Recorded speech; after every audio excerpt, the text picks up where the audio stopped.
Last class में हमने एक क्वेश्चन किया था। उसके बाद आगे बढ़ा जाए। अगला सवाल है हमारा। अगला क्वेश्चन है, find coefficient of t raised to the power 24 in expansion of 1 plus t square raised to the power 12 into 1 plus t raised to the power 12 into 1 plus t raised to the power 24। अब ये सवाल है। अब इसमें हमने तो अभी तक सिर्फ यहीं तक पढ़ा था कि भाई इसमें हम देखते थे कि क्या आएगा। अब ये क्या बला आ गई यहाँ पे एक्स्ट्रा। तो बेटा अभी भी आपको इसी में देखना है। जस्ट देखो, इसमें तो इन दोनों में तो बाइनोमियल नहीं लगेगा। इन दोनों में बाइनोमियल नहीं लगेगा। जब बाइनोमियल इन दोनों में नहीं लगेगा तो इन दोनों को आपस में आप मल्टीप्लाई कीजिए एक बार। इसको एज इट इज अभी के लिए रहने दो। तो इनको आप जब मल्टीप्लाई करेंगे तो ये क्या बनेगा, 1 plus t raise to the power 12 plus t raise to the power 24 plus t raise to the power 36। यही बनेगा। यही बनेगा। अब ये जो है, इस बाइनोमियल ये जब खुलेगा एक्सपेंड होगा उसके साथ मल्टीप्लाई होगा। अब एक चीज बताओ कि जो टी की पावर 36 है वो तो कभी भी ऐसा नहीं होगा कि किसी के साथ मल्टीप्लाई होके टी की पावर 24 दे दे इस कंडीशन में, क्योंकि ये 1 प्लस टी स्क्वायर है ना। अगर मिनिमम भी रहा, जब टी स्क्वायर, जब इसका एक्सपेंशन क्या लिखोगे, टी आर प्लस वन क्या लिखोगे, 12 सी आर 1 की पावर 12 माइनस आर और टी स्क्वायर की पावर आर, मतलब टी की पावर 2 आर, ये लिखोगे। तो जब ये बात रहेगी तो इसका एक्सपेंशन जब आर जीरो रहेगा तो टी की पावर जीरो रहेगा, मतलब यहां से जीरो मिलेगा। तो टी की पावर 36 जो है आपको कभी भी टी की पावर 24 नहीं बना के देगा। ये बात समझ में आई, क्योंकि ये इससे मल्टीप्लाई होंगे। इससे मल्टीप्लाई 1 से होगा, 12 से होगा, टी की पावर 12 से होगा, टी की पावर 24 से होगा, टी की पावर 36 से होगा। तो ये जो है मल्टीप्लाई होगे, कभी भी आपको क्या होगा, टी की पावर 24 तो नहीं देने वाला, कम तो नहीं होगा। मल्टीप्लाई होगा तो ऐड ही होंगे पावर्स आपस में। तो टी की पावर 36 का तो कोई रोल नहीं है। अब आगे बढ़ते हैं। उसका तो रोल ही नहीं है ना 24 में, टी की पावर 24 लाने में। तो अब आगे बढ़ा जाए, 1 plus T square raise to the power 12। अब रोल नहीं है तो उसको मैं एक टाइम के लिए बस हटा रहा हूँ। तो 1 प्लस टी स्क्वायर टी की पावर 12 प्लस टी की पावर 24 की बात करें। अब इधर से ही चलते हैं, ठीक है। अब टी की पावर 24 में क्या मल्टीप्लाई करोगे, टी की पावर 24 के साथ टी की पावर क्या मल्टीप्लाई करोगे, अल्फा मान लेता हूं कि ये टी की पावर 24 ही रहे। क्यों टी की पावर 24 ही रखना है, क्योंकि हमें इसी का कोफिशिएंट चाहिए ना, यही चाहिए। तो क्या टी की पावर जीरो मल्टीप्लाई करोगे क्या, क्यों, 24 प्लस जीरो क्या होगा, टी की पावर 24 इंटू टी की पावर जीरो। यही टी की पावर 24 रहेगा क्या। तो मतलब इसके साथ तो टी की पावर 24 के साथ टी की पावर जीरो मल्टीप्लाई होगा। मतलब इस एक्सपेंशन में इस एक्सपेंशन में आपको टी की पावर जीरो का कोफिशिएंट देखना है।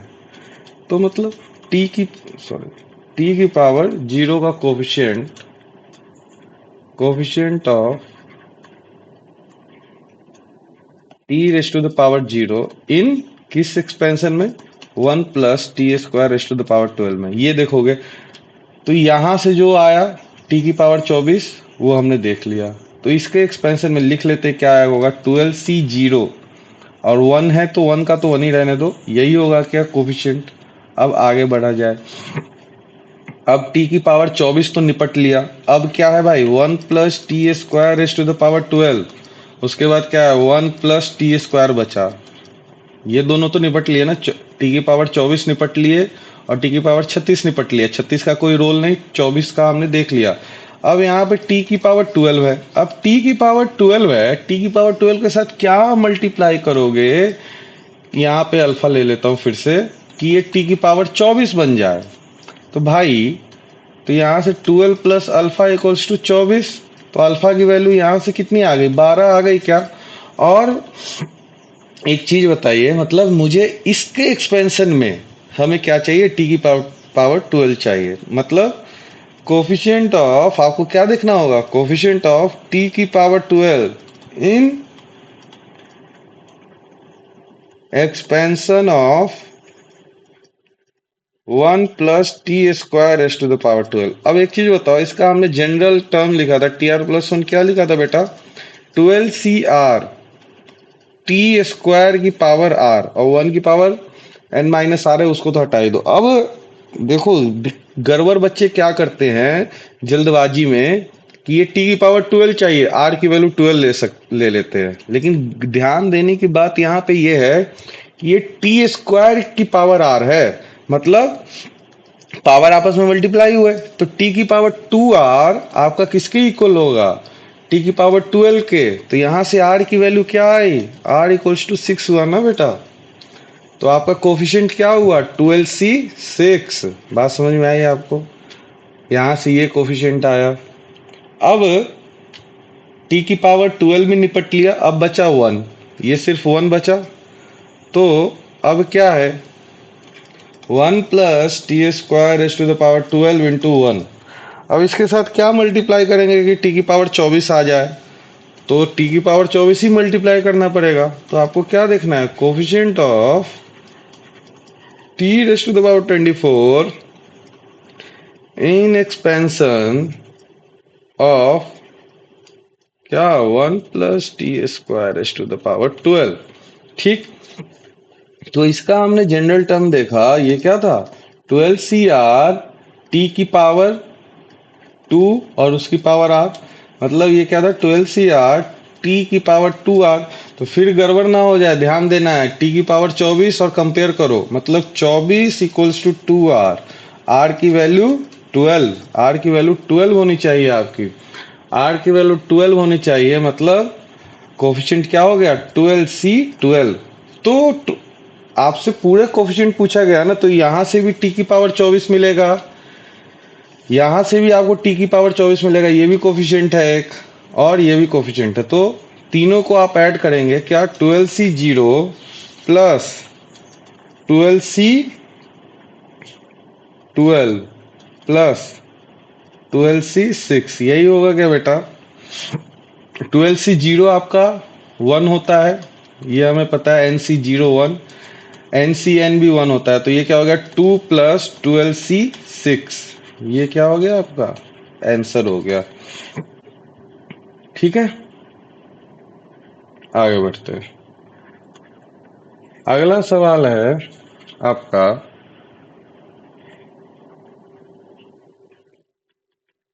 Find greatest term in √3 1 plus 1 upon √3 raise to the power 20। ये तो ग्रेटेस्ट टर्म, मतलब ग्रेटेस्ट टर्म बोले तो एनजीटी की बात कर रहा है ये, ठीक है। तो पहला तो इंपॉर्टेंट लाइन क्या है, इस √3 को हम अंदर लेके जाए, पहला इंपॉर्टेंट लाइन क्या है, फर्स्ट लाइन आपका इंपॉर्टेंट है। क्या इंपॉर्टेंट है, इस √3 को आप अंदर लेके जाओगे तो ये क्या बनेगा, √3 की पावर 20 बनेगा क्या, और प्लस में √3 की पावर 19 होगा, और उसकी पावर 20। अब फाइंड ग्रेटेस्ट टर्म, मतलब फॉर एनजीटी, एनजीटी की बात करनी है। एनजीटी का कंडीशन क्या था बेटा, आर जो था आपका less than equals to n plus 1 upon, बोलो, 1 plus mod of a by X. ये किसमें, a plus x raise to the power n के एक्सपेंशन में। तो r की value less than equals to n plus 1, n कितना है आपका 20, तो 20 plus 1 21 upon 1 plus mod of A कितना है 3 √3 की पावर 20, तो √3 की पावर 20 अपॉन एक्स कितना है √3 की पावर 19, कैंसिल हुआ तो √3 हुआ। ठीक, अब आगे बढ़ा जाए तो आर जो है हमारा क्या आ गया less than equals to 21/1 plus √3। √3 की अप्रोक्सीमेट वैल्यू होती है 1.71 कुछ भी, और ये फिर ये पूरा हो गया अप्रोक्सीमेट 2.7, ये मान लेते हैं। तो बेटा ये बेसिकली क्या है r less than equals to 21/2.7। अगर बेटा 2.7 की जगह 3 होता तो 7 से जाता, अब 3 से छोटा है तो क्या होगा 7 पॉइंट समथिंग होगा क्या, r less than equals to 7 point something. हमें उससे मतलब नहीं है डेसिमल में क्या है, मतलब 7 पॉइंट समथिंग आया तो आर की वैल्यू क्या हो गई, r equals to 7, r equals to 7 है, that means T8 is NGT। T8 आपका क्या है NGT है। बात समझ में आई? अब आगे बढ़ते हैं। अब कुछ क्वेश्चंस होते हैं numerically divisibility check, divisibility check करते हैं हम लोग, अब वो देखते हैं।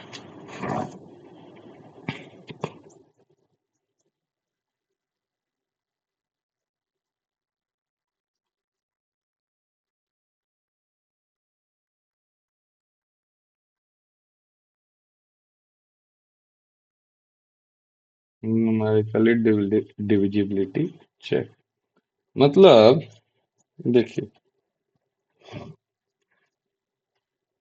पहला सवाल है आपका 2 की पावर 5n+5 -31n-32 आपको चेक करना है इज डिविजिबल बाय 961 और नॉट। जब भी ऐसा सवाल आए तो ऐसे सवाल में ये देखा कीजिए कि जिससे डिवाइड करना है वो किसी का स्क्वायर या क्यूब कुछ बन रहा है क्या। तो देखिए 961 जो है हमारा ये 31 का स्क्वायर है, ठीक है, ये 31 का स्क्वायर है। तो अब हम क्या करेंगे कि कोशिश करेंगे इन जितने भी ये सब लिखे हैं क्या हम इनको 31 के मल्टीपल में लिख सकते हैं क्या। 31 के मल्टीपल में लिखने का मतलब ये हमारे पास है क्या 2 की पावर 5n+5 -31n-32 ये है, ठीक है। तो इसको हम जरा ब्रेक करें यहाँ से तो ये क्या लिखा 2 की पावर 5n इंटू 2 की पावर 5 -31n-32, तो ये क्या लिखा हुआ है 32 into 32 raise to the power n -31n-32, ठीक है। अब इस 32 को मैं क्या लिख सकता हूँ, ये तो बाहर जो 32 है उसको तो रहने दो, इसको 1+31 मैं लिख सकता हूँ क्या बेटा, और -31n-32, ठीक। अब मैं इसका एक्सपेंशन करता हूँ, तो 32 इसका एक्सपेंशन करोगे तो पहला क्या बनेगा NC0 1 की पावर 0 लिखता हूँ मैं, NC0 1 की पावर n 31 की पावर 0 प्लस NC1 1 की पावर n-1 31 की पावर 1 31 की पावर 1 प्लस NC2 1 की पावर n-2 31 की पावर 2 एंड सो ऑन चलते जाएगा। यहाँ से आगे जैसे ही बढ़ेगा ये सब 31 के मल्टीपल रहेंगे तो आगे लिखने का कोई मतलब नहीं है। अब -31n-32, ठीक।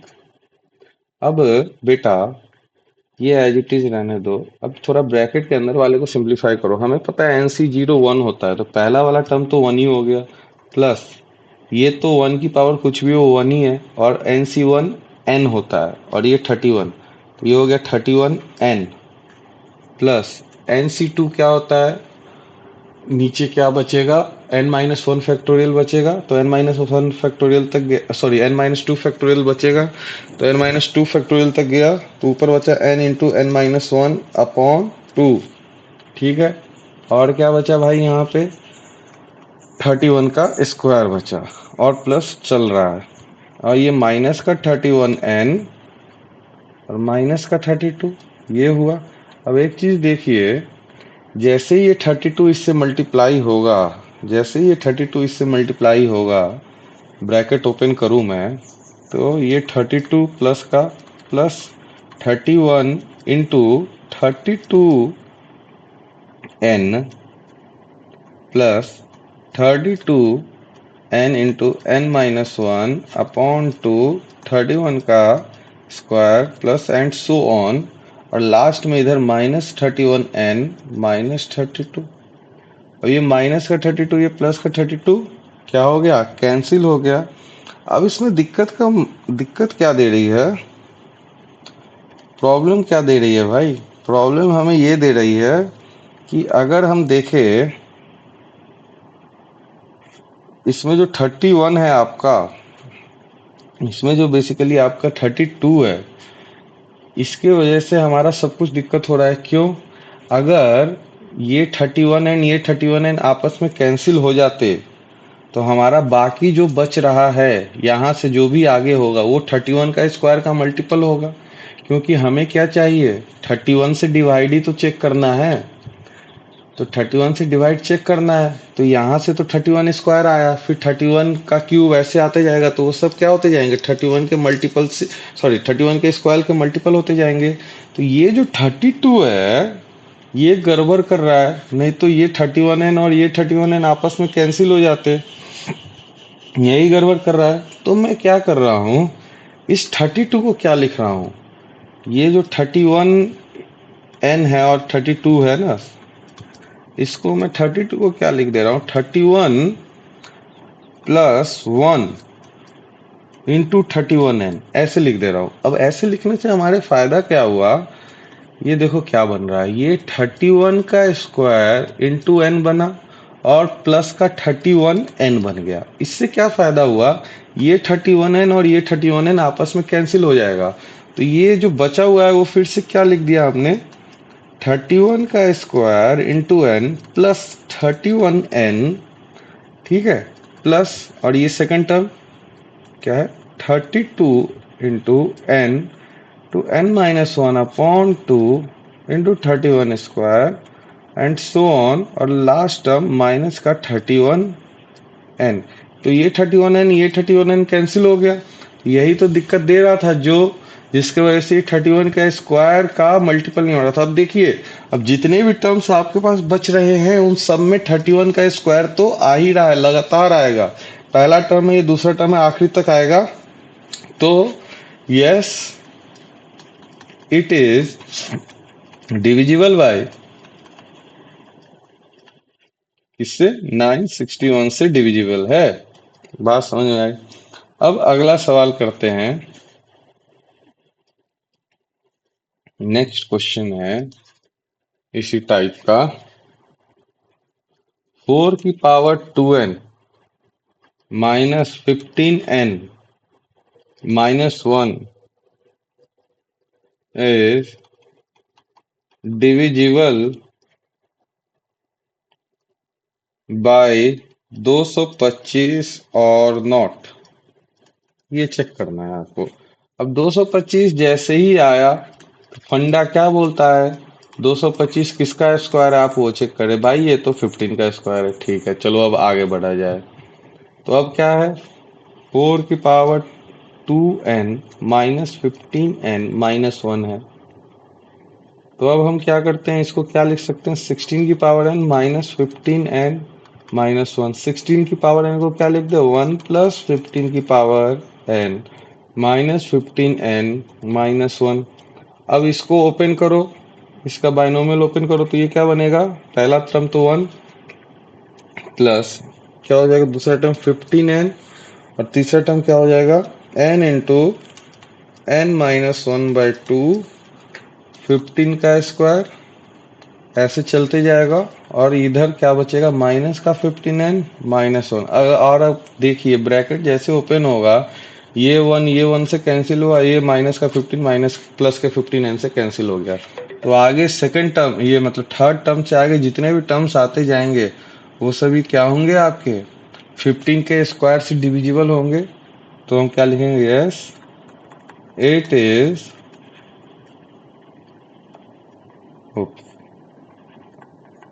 Divisible by 15 square. ठीक है, अब आगे बढ़ा जाए।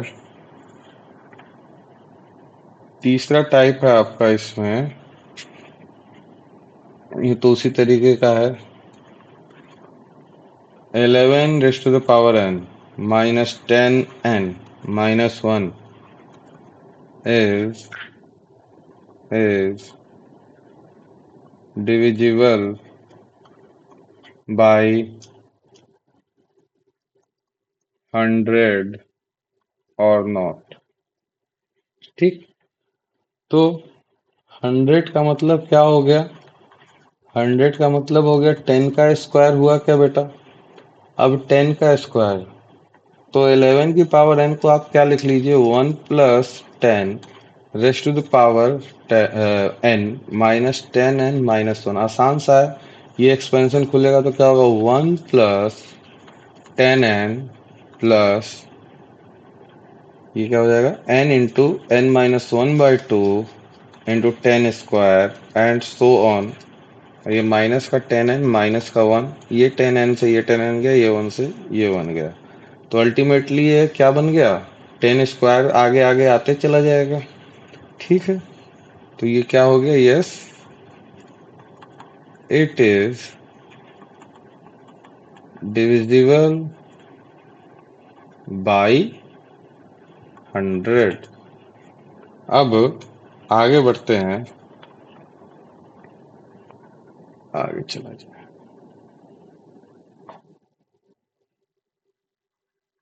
अगला सवाल है find p if term having x raised to the power 0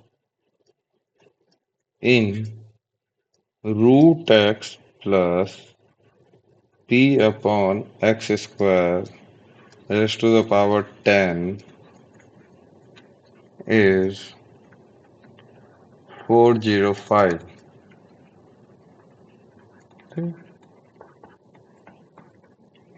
मतलब बोला क्या है सवाल में, आपको जब भी ऐसा पूछा जाए कि बताओ p की वैल्यू क्या, कुछ भी बताओ तो लेट करना है, लेट टर्म इज हमेशा tr+1 पे खेलना है। ये हमने पहले भी बात करी थी, कभी भी ऐसा कुछ आया तो हमेशा लेट टर्म इज tr+1 इन इसमें।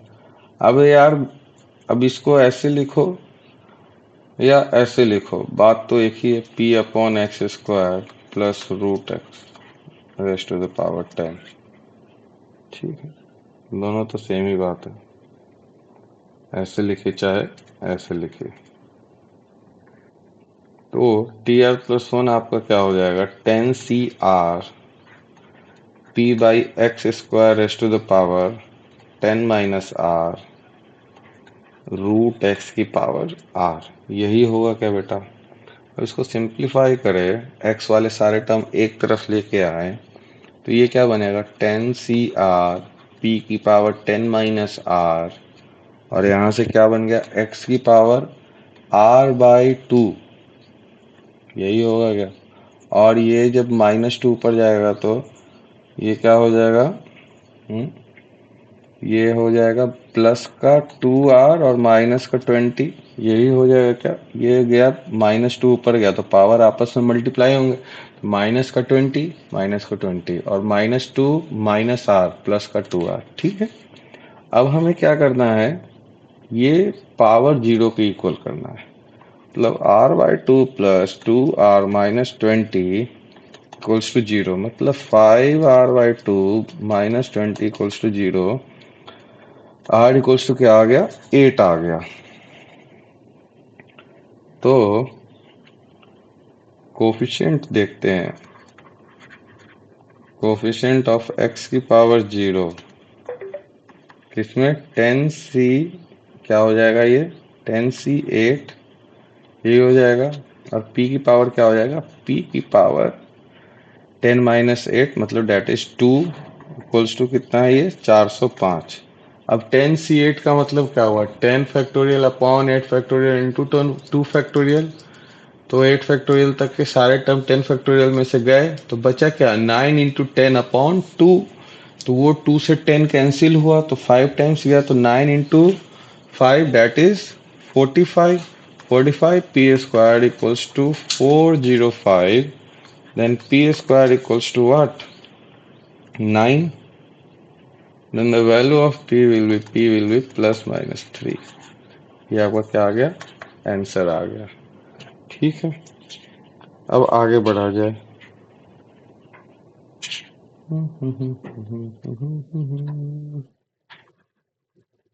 अगला सवाल है आपका,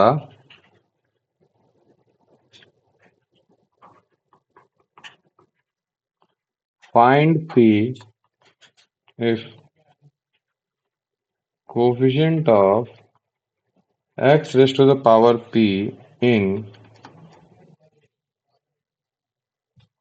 y equals to 1 plus x plus 1 plus x square plus कहाँ तक 1 plus x raised to the power 19 has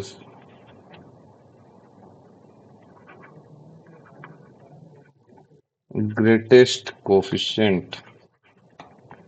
अब ये जो आपके पास चीज लिखी हुई है, तो पहले तो इस सीरीज को हमें सॉल्व करना पड़ेगा। ये जो सीरीज हमारे पास लिखा हुआ है, उस सीरीज को हमें सॉल्व करनी पड़ेगी, क्योंकि इस पे आप डायरेक्ट बाइनोमियल नहीं लगा सकते। तो इस सीरीज की हम बात करें तो ये सीरीज हमारे पास क्या लिखा हुआ है, 1 प्लस क्या हुआ बेटा, पूरा हुआ था, अच्छा सीरीज क्या लिखी हुई है हमारे पास, 1 plus plus 1 plus x square plus x चलते जा रहा है 1 plus x raise to the power 19 के। तो ये आपके पास एक जीपी लिखी हुई है, देखो ये क्या है आपके पास, जीपी है। अब जीपी के सम का फॉर्मूला आपको बताया था मैंने, जीपी का सम का फॉर्मूला क्या होता है, जीपी का सम ऑफ जीपी क्या होता है बेटा, ए मतलब first term into 1 minus R की power N upon 1 minus R. ये तब होता है जब आर जो है आपका क्या हो रहे, क्या कहते हैं उसको, लेस देन 1 रहे, मतलब 0 और 1 के बीच में रहे। ठीक है, और दूसरा जो है आपका सम ऑफ जीपी एक और क्या होता है, ए इंटू आर की power N minus 1 upon r minus 1, ये भी होता है। तो इस वाले में हम ये अप्लाई करेंगे, क्यों इसलिए अप्लाई करेंगे क्योंकि ये जो है 1 प्लस एक्स है, तो 1 से तो बड़ा ही चलते जाएगा। तो यहाँ पे फर्स्ट टर्म की बात करें तो ए आपका 1 है, और r second term upon first term आप करेंगे, second term upon first term, तो आपका आर आएगा 1 प्लस एक्स। ठीक, तो सम ऑफ जीपी की बात करें, ए तो 1 है, 1 plus x raise to the power, total terms कितने हैं, टोटल टर्म्स देखिए 19 तक गया है, यहाँ से लेके 19 तक, और एक ये भी टर्म है, तो टोटल टर्म्स 20 हुए क्या, तो ये पावर 20 -1 अपॉन 1 + x - 1। तो ये कैंसिल हुआ, तो इस जीपी का सम कितना आ गया?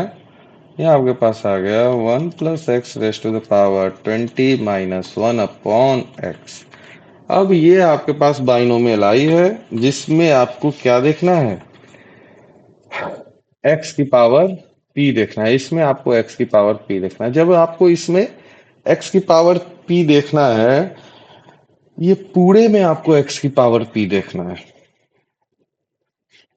पूरे में x की पावर जब आपको p देखना है, तो बाइनोमियल तो सिर्फ ऊपर वाले इस पोर्शन में लगेगा। तो इसमें आपको क्या देखना पड़ेगा? इसमें डिनोमिनेटर वाला x कैंसिल होगा, तभी तो x की पावर p बचेगा।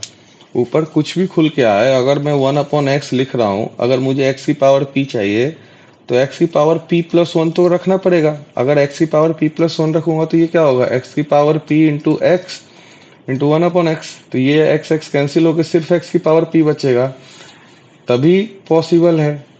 तो x की पावर p ओवरऑल आना, कि डिनोमिनेटर वाला x हटेगा तभी। तो इसके लिए हमें इस एक्सपेंशन में क्या देखना होगा? इस एक्सपेंशन में आपको x की पावर p+1 का कोफिशिएंट देखना होगा। वो पूछा भले ही x की पावर p है, लेकिन आपको देखना पड़ेगा क्या? x की पावर p+1। x की पावर p पूछा है ना, आपको x की पावर p+1 देखना पड़ेगा। ठीक है, तो आपको क्या करना है भाई?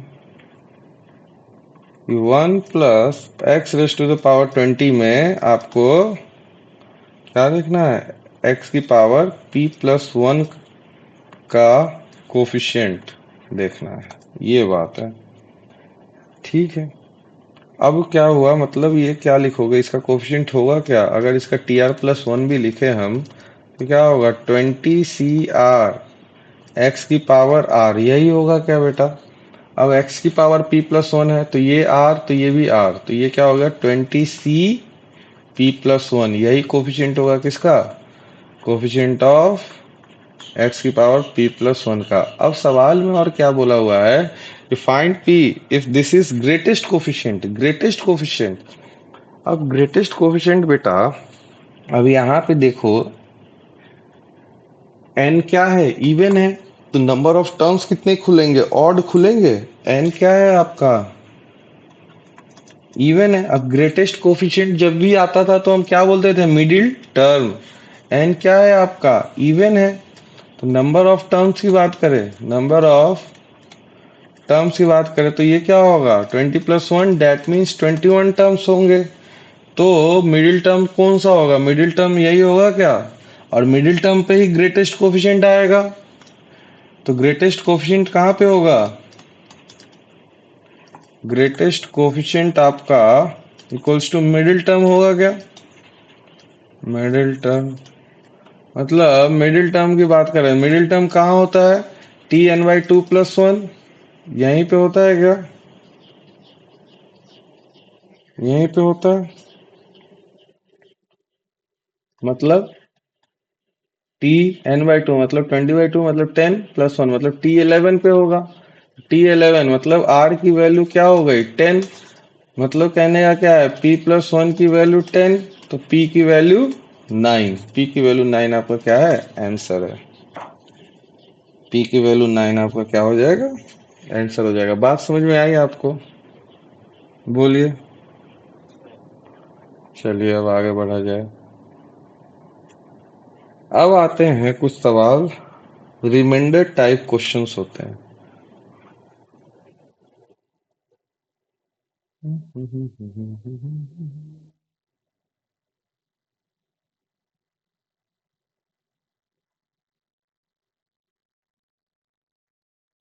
Reminder type questions. Remainder type questions में क्या है? कुछ चीजें देखिए, फॉलोइंग।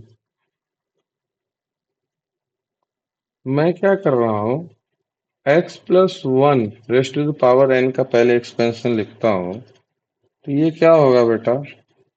nc0 x की power n plus nc1 X की power N minus one plus N C two X की power N minus two and so on, ऐसे चलते जाएगा कहाँ तक, एन सी एन तक। अब अब हमने क्या कर दिया भाई, एन सी एन, हमें पता है एन सी एन का मतलब क्या हुआ, वन हुआ। तो ये क्या लिखा हुआ है आपके पास, एन सी जीरो एक्स की power n plus N C one x की पावर एन माइनस वन, और ये कहाँ तक, एन सी से जस्ट पहले वाला टर्म क्या होगा, N C N minus one, और ये प्लस में वन। ठीक, ये होगा क्या,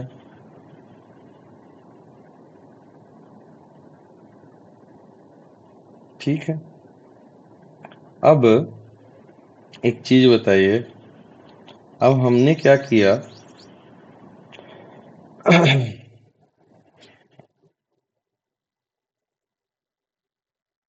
अब हमने इसमें से क्या कर दिया भाई, x जो है ना, इतने में से कॉमन निकाल लिया, इतने भाग में से x हमने, तो यहाँ पे x तो बचेगा ना, x कॉमन निकाला।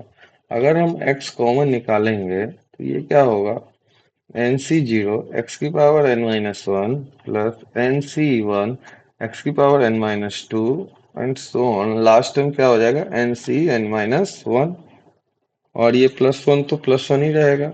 अब क्योंकि ये सारे कोफिशिएंट्स है, एक्स तो वेरिएबल है और सारे कोफिशिएंट्स हैं, बाइनोमियल कोफिशिएंट है, तो सारे बाइनोमियल कोफिशिएंट है, तो सारी की वैल्यू क्या होगी आपकी, कोई इंटीग्रल वैल्यू होगी, इंटीग्रल वैल्यू होगी।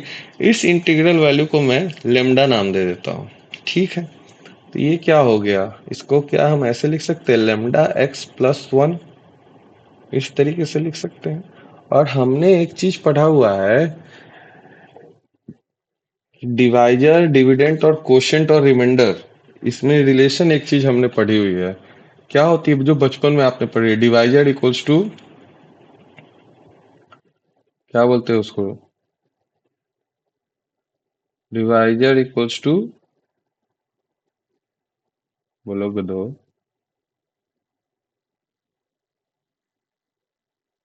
Divisor equals to, and divisor और डिविडेंड होता क्या है, पहले तो ये बताइए, डिवाइजर और डिविडेंड होता क्या है, क्या हम यही लिखते हैं, dividend equals to divisor into quotient plus remainder. तो यहाँ पे हमने कंपेयर करें, x plus one raise to the power n को इस तरीके से लिखा, तो यहाँ पे लेमडा आपका क्या हो गया, कोशेंट हो गया क्या, वन क्या हो गया, रिमाइंडर हो गया क्या, ठीक। और x तो डिवाइजर है और ये डिविडेंड है, ठीक है। अब अगला टाइप का चीज,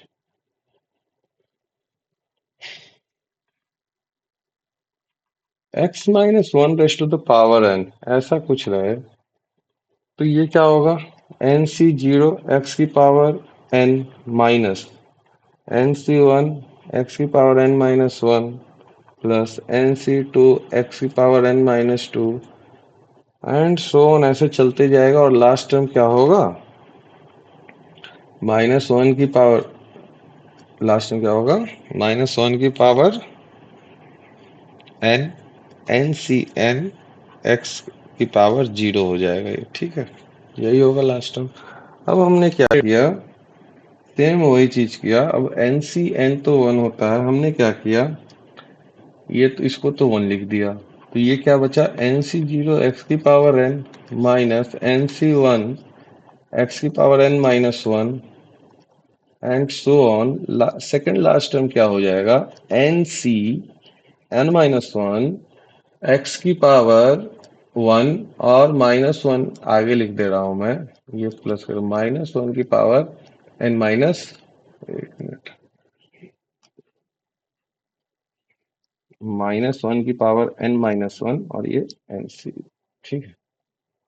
और ये प्लस में एक क्या बचेगा, -1 की पावर n बचेगा। अब इतने पार्ट में से मैं फिर से x बाहर निकाला, मैंने फिर से x बाहर निकाला, तो ये क्या हुआ, nc0 x की power n-1 minus of nc1 x की पावर n-2, और ऐसे चलते जा रहा है। लास्ट टर्म क्या, -1 की पावर n-1 nc n-1, और क्या बचा, प्लस -1 की पावर n। तो ये किस तरीके का हुआ, लेमडा टाइम्स, इसको मैंने लेमडा बोल दिया, फिर से लेमडा टाइम्स x प्लस -1 की पावर, ये क्या हुआ, n हो गया। तो जो रिमाइंडर है, अब क्या बात होगी, अब n ऑड है और इवन है, उस पे बात होगा। ठीक, अब लेमडा x प्लस -1 की पावर n, n अगर हमारा ऑड हुआ, n अगर ऑड हुआ, n इक्वल्स टू ऑड है, तो ये क्या हो जाएगा, लेमडा x -1 हो जाएगा। n इक्वल्स टू इवन है, तो ये क्या हो जाएगा, लेमडा x +1 हो जाएगा। अब इवन है तो ये तो क्या होगा, रिमाइंडर आपका 1 दे देगा। रिमाइंडर क्या है, 1 है। और लेकिन ऑड है तो रिमाइंडर -1 तो नहीं हो सकता। उसके लिए हमें देखना है कि क्या होगा, एग्जाम्पल हम करते हैं, उससे देखते हैं। ठीक, अब सवाल है आपका क्या, फाइंड रिमाइंडर। रिमाइंडर निकालने के लिए इतनी मेहनत करी है हमने। आप बोलोगे सर वो तो ऐसे ही निकाल लेंगे, नहीं बेटा नहीं निकलेगा। देख, 5 की पावर 99 डिवाइड बाई 4, गड़बड़ हो गया ना, कैसे निकालोगे। तो इसको हम क्या लिख सकते हैं, 1 plus 4 raise to the power 99 divide by 4। तो क्या ये इसी टाइप का है क्या, या इसको ऐसे लिख लो, 4 + 1, क्या ये इसी टाइप का है क्या, पहला वाला टाइप, वो x plus 1 raise to the power n। देखो x+1, इसको कंपेयर करो, x+1 raise to the power n। तो ये क्या होता था, लेमडा x, इसको क्या लिखते थे हम लोग, लेमडा x+1, यही लिखते थे क्या। तो इसको क्या लिखोगे, 4 लेमडा x, क्या है आपका 4, तो 4 लेमडा +1, तो रिमाइंडर क्या हो गया आपका इसमें, ये तो आसान है, रिमाइंडर हो गया 1। ठीक है, अब सेकंड पार्ट, इसमें सेकंड पार्ट देखो, यही 5 की पावर 99 को 6 से डिवाइड किया, तो 6 से डिवाइड किया तो ये क्या हो गया, 6 - 1 raise to the power 99। That means ये इसको कंपेयर करोगे तो ये क्या लिखा हुआ है, x-1 raise to the power 99, sorry x-1 raise to the power n। तो हमने देखा था ये क्या होता है, लेमडा x प्लस -1 की पावर n। ठीक, लेमडा x मतलब लेमडा 6, या 6 लेमडा लिख दो, प्लस -1 की पावर n, n क्या है 99, तो 99, ये क्या हो गया, 6 लेमडा -1, यही हुआ क्या बेटा। अब रिमाइंडर -1 नहीं हो सकता। अब 6 लेमडा -1, जब भी अब एक चीज ध्यान दीजिए, जब भी इस तरीके का है, तो ये बेसिकली इस तरीके का चीज कुछ लिखा हुआ है, -1 मतलब, और इसको आप कैसे एक्सप्रेस कर सकते हो, 6 लेमडा +5, दोनों बात एक ही है। मतलब एक एग्जांपल ले लो, अगर आप 18 लेते, सॉरी, अगर आप 17 लेते हो, 17, तो आप इसको क्या लिखोगे, 6 × 3 -1 लिखोगे। लेकिन रिमाइंडर तो -1 नहीं है ना बेटा, आप इसको दूसरे लैंग्वेज में क्या लिख सकते हो, 6 × 2 +5, यही चीज लिख सकते हो क्या। देखो इसके लिए तो रिमाइंडर तो हमेशा पॉजिटिव रहेगा, तो इसको इस वे में लिखना होगा। तो जब भी -1 रहे, तो उसके साथ +5 रहेगा रिमाइंडर, मतलब ठीक है, ये 6 के केस में। तो रिमाइंडर कितना हो गया आपका, 5 हो गया। ठीक है बेटा, अब आगे बढ़ते हैं।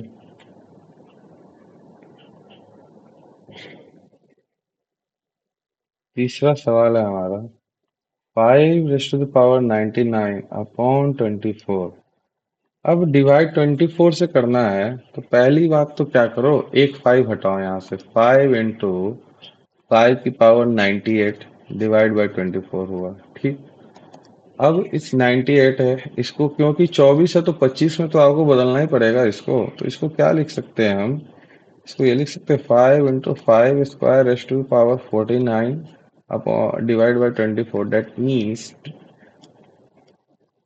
5 into 25 raise to power 49 upon 24।